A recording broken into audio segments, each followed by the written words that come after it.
Amidst the inexplicable agony, terror, anguish, desperation, and fear, we became absolutely certain that you were coming home to us alive. But it was not to be. Now I no longer have to worry about you. I know you are no longer in danger. I pray that your death will be a turning point in this horrible situation in which we are all entangled. Dear John and Rachel, Libby and Orly, and the entire family, we too have watched you travel around the world and watched you speak from your own, as you call it, private planet of terror and anguish with a courage and clarity that moved mountains. As you told millions just a few days ago, John, the hostages being held by Hamas are not a political issue. They are a humanitarian issue. And that is why it is the duty of every single one of us across the globe to ensure that every last one comes home immediately. Always seeking to understand the other, and always with dignity and respect. One of the most fitting posts I saw about Hirsch yesterday was the one that said, Yihi Zichro Mahapecha, may his memory be a revolution.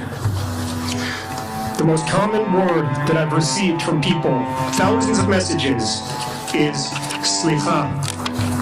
I'm sorry. Hirsch, we failed you. We all failed you. You would not have failed you.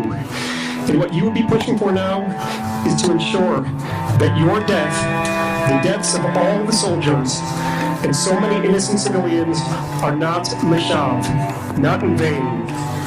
Your starting point would be returning all of the hostages. For 330 days, Mama and I sought the proverbial stone that we could turn over to save you.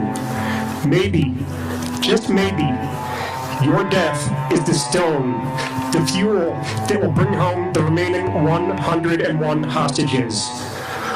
Od lo avda tikvatenu.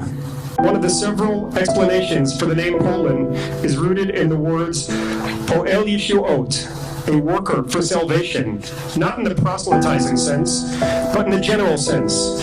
This was my Uncle Milton's explanation for why my grandfather was a pharmacist, my uncle was a rabbi, and my father was a doctor, all healing professions.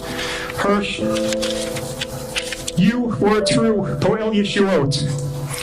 Before October 7th, you always sought ways to make the world around you better.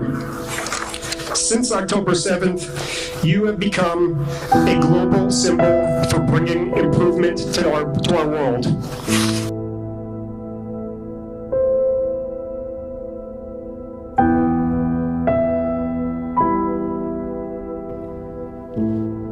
These murderers executed 6 of our hostages. They shot them in the back of the head.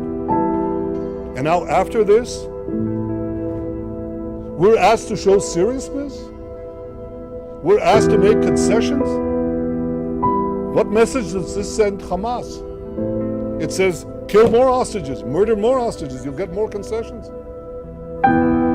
The pressure internationally must be directed at these killers. Hamas, not at Israel. I pray that your death will be a turning point in this horrible situation in which we are all entangled.